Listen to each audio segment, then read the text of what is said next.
Exercise 3.5 question number 6 तक हम complete कर चुके हैं।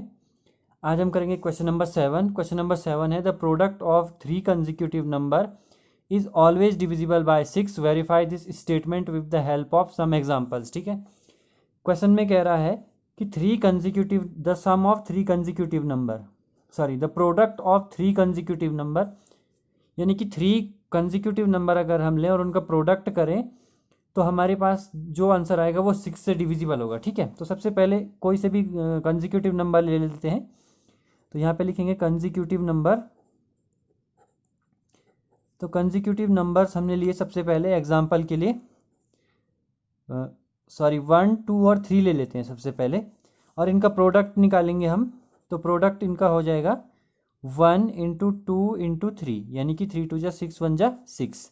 अब ये कह रहे हैं कि ये जो होगा हमेशा 6 से डिविजिबल होगा। तो हम 6 को अगर 6 से डिवाइड करें तो ये होगा, यानी कि पहला जो यस है, और एग्जाम्पल भी हमने ले लिया। एक और एग्जाम्पल ले लेते हैं हम। एग्जाम्पल ले लेते हैं 4, 5 और 6 का। तो ये इसका प्रोडक्ट निकालेंगे। प्रोडक्ट जो होगा वो हो जाएगा 6 5 जा 30 और 34 जा 120, यानी प्रोडक्ट हमारे पास आया 120। प्रोडक्ट मतलब मल्टीप्लाई करना है इन तीनों को।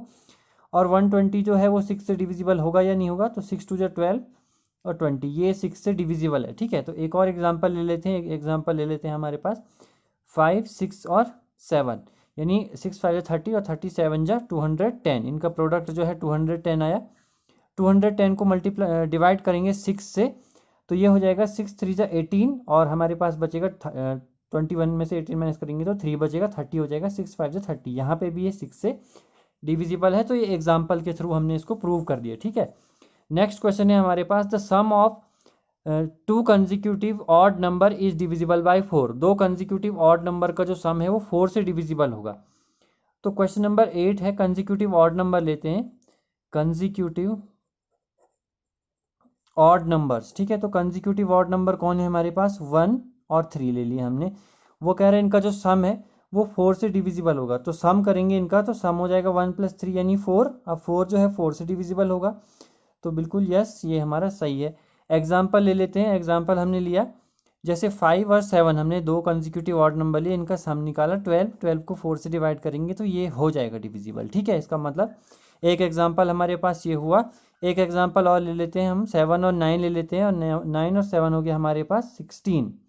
16 को 4 से डिवाइड करेंगे तो बिल्कुल ये 4 से डिविजिबल होगा, यानी कि यहाँ पे हमने एग्जाम्पल से इसको प्रूव कर लिया। ठीक है, नेक्स्ट है हमारे पास in which of the following expression prime factorisation has not been done. ठीक है, हैज बीन डन, सॉरी, किस में प्राइम फैक्टराइजेशन किया गया है। ठीक है, तो सबसे पहले 24 की फैक्टर देखो, 2 इंटू 3 इंटू 4। 4 कंपोजिट नंबर है, इसका मतलब ये फॉल्स है, ये नहीं है, इसमें प्राइम फैक्टराइजेशन नहीं किया गया है। नेक्स्ट है हमारे पास 7 इंटू 2 इंटू 2 इंटू 2, मे भी ये हो सकता है। 2 इंटू 5 इंटू 7 भी हो सकता है।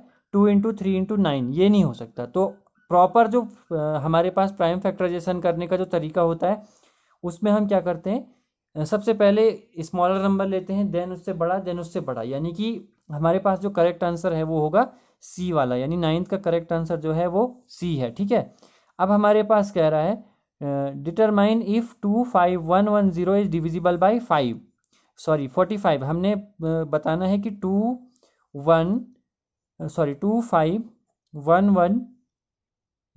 5 1 1 0 जो है 45 से डिविजिबल है या नहीं है। तो 45 से अगर हम डिविजिबिलिटी चेक करें तो हम लिखेंगे 45 इज इक्वल टू 9 इंटू 5।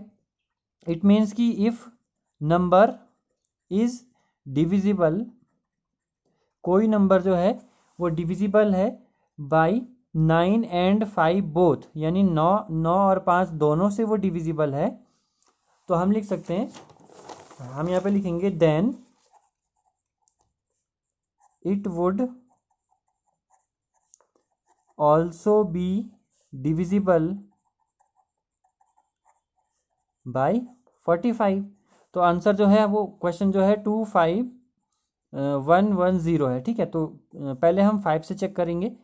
तो 5 से अगर हम चेक कर रहे हैं तो ये लास्ट में इसके यहाँ पे आ रहा है 5, तो हम लिखेंगे इज डिविजिबल